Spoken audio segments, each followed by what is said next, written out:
And so as the income increases as well, and other people leave you 5-star reviews and they thank you for everything that you're doing, it helps to validate those feelings that, okay, you do know what you're doing. You are competent and you're doing a great job. Welcome, high-performing entrepreneurs and business owners.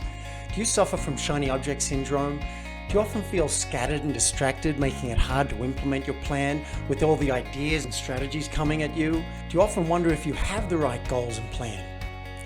Welcome to Extraordinary Focus with David Wood, where we help you achieve way more in less time. Get the laser focus you need so you can double your business, double your impact in the world, and be an even more extraordinary entrepreneur and human. Let's dive in and stay tuned at the end for your gift. Hello, everybody, and welcome to another episode of Extraordinary Focus with David Wood. I'm joined by Chris Bello of Entrepreneur Motivation Podcast, and I'll read your bio in a second, Chris. But firstly, thanks for coming on the show. Thank you so much for having me here, David. Really excited to be here. My pleasure. Chris Bello is a college graduate who quit his job 3 years in. He wanted to take hold of the reins of life and write his own story. After struggling with one side hustle after another, he went all in on residential real estate, where he has quickly caught momentum. Chris is the host of the top-rated business podcast, the Entrepreneur Motivation Podcast, with over 1 million downloads, where he documents his journey and interviews incredible guests, such as myself. I was recently on his show. Chris's motto is less dreaming, more doing. Chris, is there anything that you want to add to that bio? Anything that we should know about you? I love time freedom. I mean, I have something up here on my shelf and you can't really see it, but I got it from an event that I went to, and it said, the ultimate goal of an entrepreneur isn't the money, it's complete control over your time. And I think a lot of listeners can probably resonate. So I just wanted to put that out there, that we do what we do in many cases so we can control who we get to spend time with, what kind of activities we do, and how our lives really look. So I'd love to just throw that in there as well. Time freedom is kind of what I'm chasing and what I prioritize in my business, and I've built everything around that. I love it. Complete control over your time, which makes me think about freedom.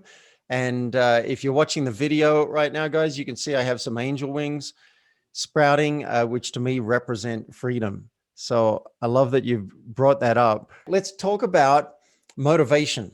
So your podcast is called Entrepreneur Motivation Podcast. Look, I've had so many people come to me and say, yeah, I want more motivation. I want to be lit up. I want to jump out of bed. How do we tap into that as entrepreneurs? How do we let me start with, why is it important?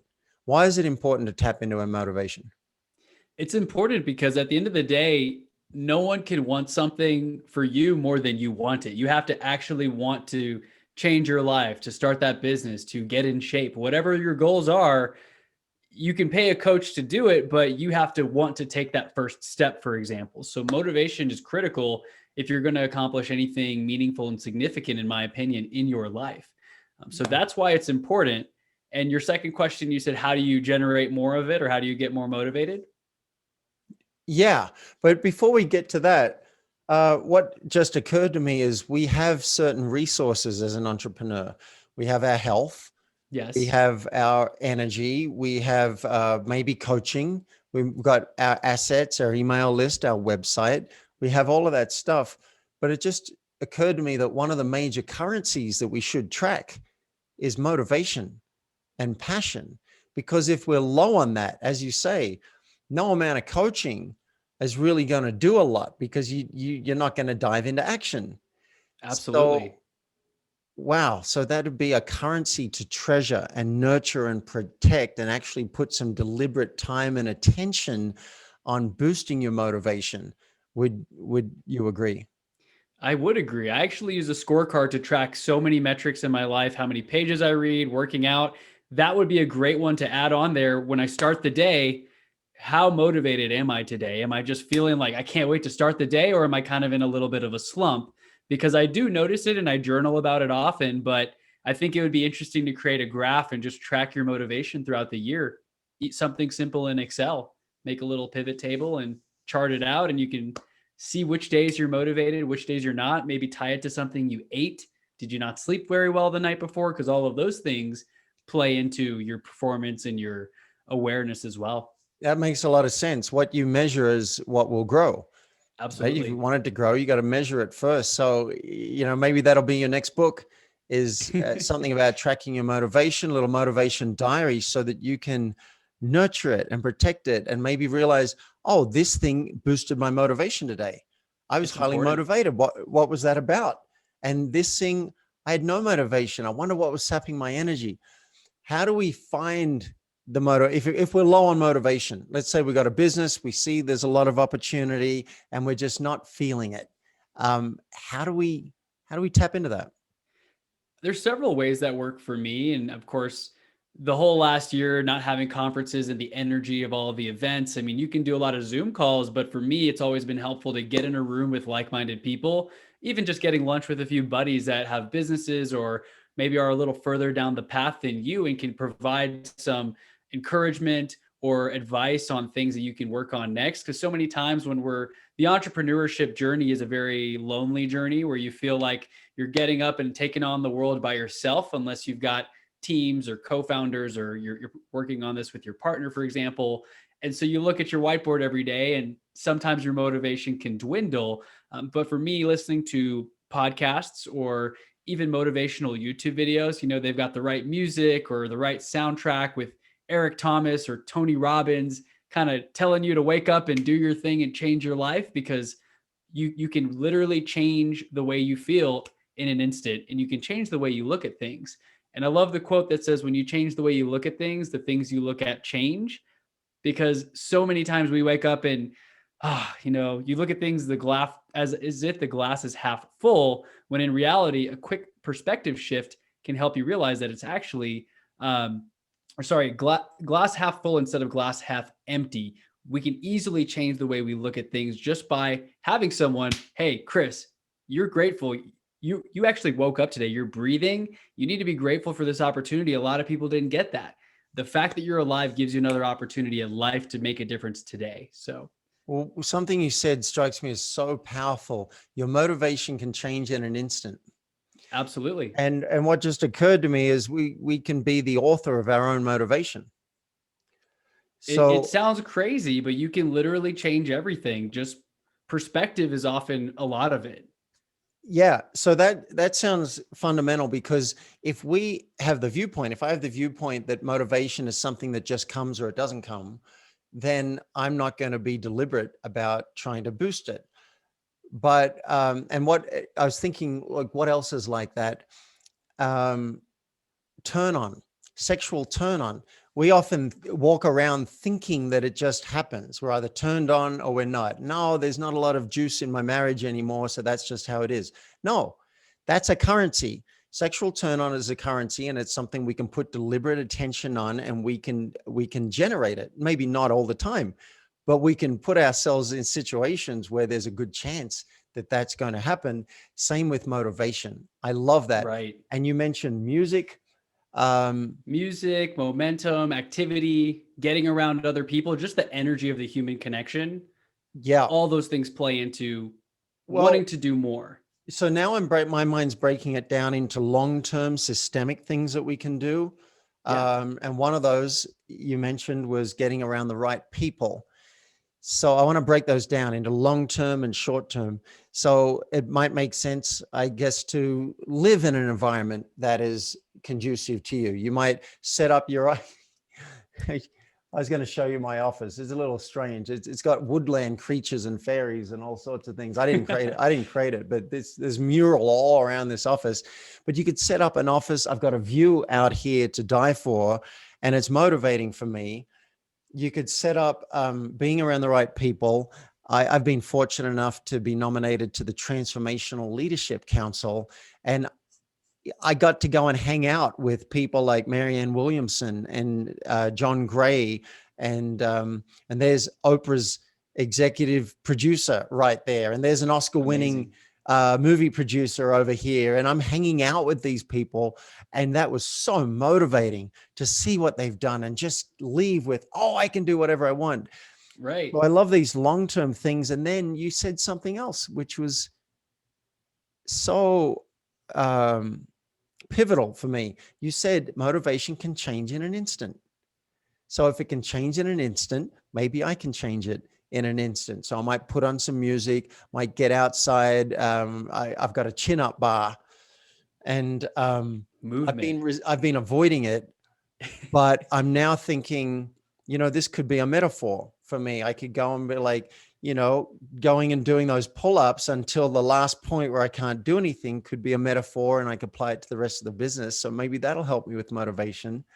Yes. And one thing that's been powerful, David, for me is just a solid morning routine where you incorporate exercise, movement, reading, scribing about what you want to do.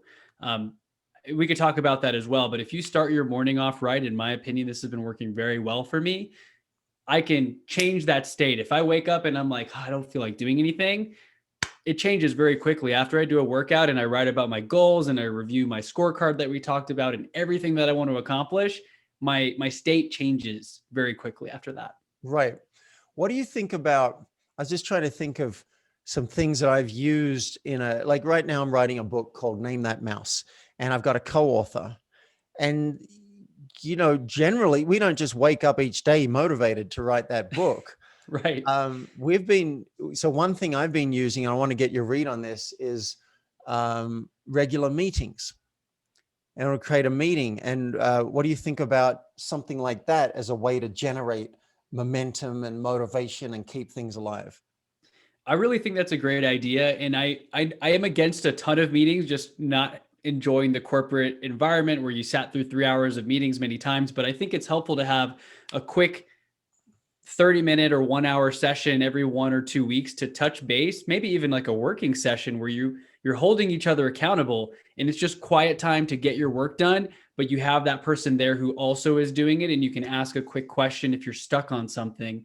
And so it's more for the accountability piece that I really feel that would be beneficial, because you don't want to show up to next week's meeting without having done your part, which will hold you to finishing the work that you set out to do.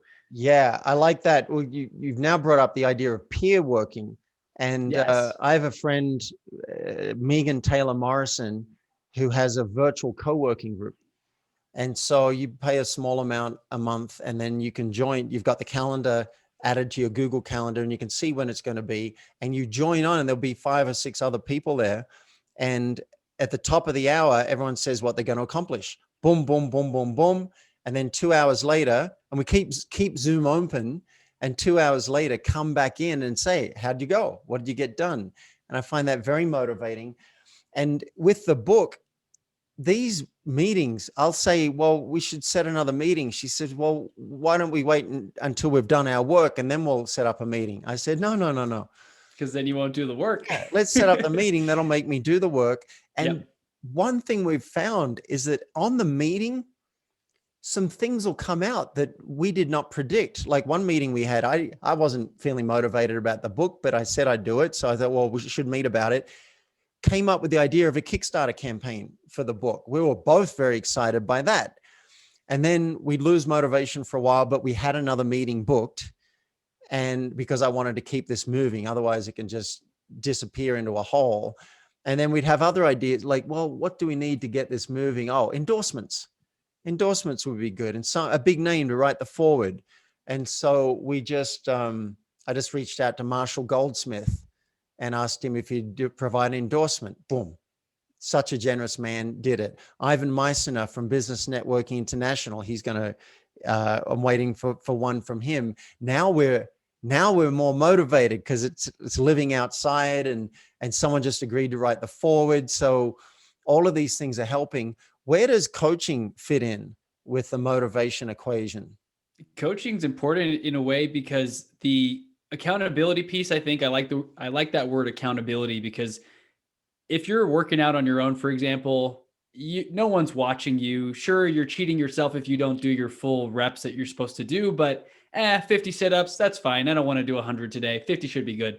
If you have a coach there, you're doing all 100, or you're going to keep going until you can't do anymore. And likewise, I think a good coach, like we talked about when you were on my show, they will make sure to ask you the right questions, ask the tough questions that help you reach inside of you and pull something out that you didn't even know that you had. And so A good coach will make sure to ask the questions that will help you to know that you know what you're doing, but you just needed a little bit of guidance in a way to go down that path. But I'd have to go back to the accountability piece. That's what I think is the most important component of that, because it's too easy if it's just you and no one's looking to take the easy way out and not do what you set out to do. Yeah. Wow. There's so many things there, and my mind's like trying to pick which thread To dive into, yeah. to pull on this. Um, where do rewards and consequences fit in with the accountability and the motivation equation? I love rewards and consequences. With the scorecard system that I've been using for myself, that's been the most helpful because many of our brains never turn off. You get to the end of the day, you did a bunch of stuff, and you never really have that closure. Like, did I do enough? Did I do the right things? And so this has helped me to disconnect and know, okay, I got my points for the day. I accomplished a few activities that move the needle for me in the areas that I think are important. And the way I reward myself, being in the real estate space, a lot of things you get paid on commission basis, and when deals close you get different monies wired over to you. So for me, when I have a closing, I'll treat myself to something that I enjoy, something simple, usually, indoor skydiving at iFly or a tapioca drink. And I try to do that, but then I don't really punish myself a whole lot, but I withhold from enjoying those things. I won't treat myself to something until I have done something to accomplish some of the goals that I'm working on. You're So mainly a rewards kind of guy. I love rewards. Yeah. And I Yeah. mean, I think consequences are important. I've heard of some people doing challenges like, hey, if I don't do what I say I'm going to do, I'm going to donate or burn this $100 bill. So you have that feeling of loss, which really makes you do the thing that you want to do. So I haven't Yeah. gone that far where I'm burning money. Yeah. I found that that's worked. With my clients, some of them want accountability. They want to get Absolutely. they want to get their own attention, and they want to crank it up a gear. So what we play a game called the A game. And the A game says that when you write down your goals for the week, because they fill in a self-coaching form before we get to the call, you can put an A or a B next to the goal. If it's a B goal, I'm not going to track it. No consequence. If you don't get it done, no big deal. You just try. You see if you can fit it in. If you put the letter A next to it, you must achieve this goal.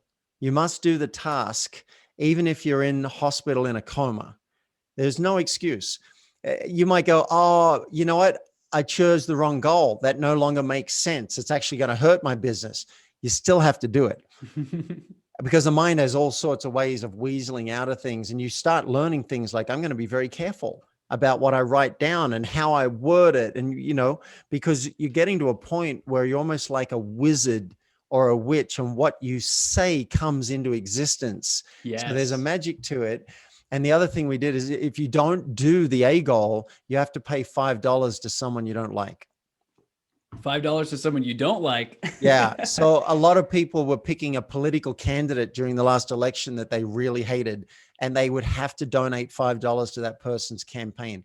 And I'm like, That's really? a good goal. So you're going to buy Trump a burrito if you don't do this. And they're like, oh my God. I need to do this goal, right? Yeah, one guy said, I can't do that or my wife will kill me. I said, then perfect. You got the right consequence. I mean, Get the show goal up done. and do it. One guy pay $5 to his ex-girlfriend. That was his consequence. Another woman came up with, she would donate $5 to a whaling association because she wanted to protect the whales. So these are just ways that I found to get the attention. You mentioned in our prep for this that because I have a big value on transparency. And one thing that you wrote was something that you don't want the world to know about you. And I'm wondering if you'd be willing to reveal that and how you handle that in your own life, because other people might be dealing with that too.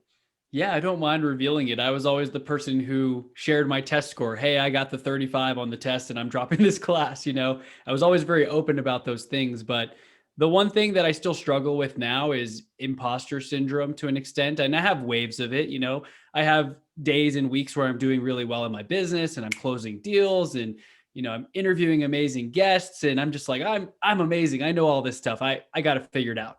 And then I have the days where I'm like, gosh, I didn't do so great on that interview, or maybe I'm not the right guest for this person's podcast, or that client backed off. They want to work with someone else. Maybe I don't know what I'm doing. Right. So that's something that we all struggle with. But the way that I've been working on handling the imposter syndrome is as I start to take more and more action and I start to see the results and the fruit of my labor, it proves to me that I'm taking the right steps, I'm making the right connections, and I'm on the correct path. And everyone's path is different, but I think that's a way for me to prove to myself that why am I feeling like I'm an imposter? I'm taking the right steps, I'm doing the right things, I'm learning, I'm reading, I'm growing, and of course income is a byproduct of the value that you add. And so as the income increases as well, and other people leave you 5-star reviews and they thank you for everything that you're doing, it helps to validate those feelings that, okay, you do know what you're doing. You are competent and you're doing a great job. So Okay, so you look for evidence. You yes, say, I look absolutely. around, I look how people are showing up, I look what people are saying to me, I look at the opportunities that I'm getting, Look at my bank account. How's it looking? bank account. Okay, that makes a lot of sense. I like hearing that. Chris, how can people find out more about you if they want to work with you, if they want to know more about what you provide? Where can they find you? You can find me at chrisbello.com, just CHRISB as in boy, ELLO.com. And I'm also very active on Instagram. Chris Bello _ is my username on there. I love talking about productivity, mindset, all kinds of things, even outside of real estate. Real estate's like my day job in a way, but productivity, mindset, my podcast is my passion, transforming people's lives. Even if you make an impact in one person's life, that is amazing. I mean, I love hearing that people have quit their job to start businesses or to pursue that side hustle that they want to turn into a full-time thing. That's the kind of transformation that I love to see in people's lives. So please do connect with me. And thank you once again, David, for having me on the show. Awesome, Chris. So you heard it here, listeners. Go and stalk Chris on social media. Go to chrisbello.com, which is super easy to spell, and subscribe to his podcast, Entrepreneur Motivation. We had a really great interview. He asked me some great questions, and you can go and check out our episode on that. Thanks for being on the show, Chris. Thank you, David. Really enjoyed it. You've been listening to Extraordinary Focus with David Wood. Now, to achieve way more in less time, to double your business and your impact in the world, and to be an even more extraordinary entrepreneur and human, make sure you get your gift basket. It includes a cheat sheet to double your focus, a short video to implement the steps, and a free focus audit to identify the #1 focus leak in your business and how to plug it. To get all 3 of these goodies, just go to myfocusgift.com. If you've gotten value out of this episode, tell your friends. And nothing says keep up the good work, David, like a review, which helps us climb in the rankings and reach more listeners. Now, let's be extraordinary.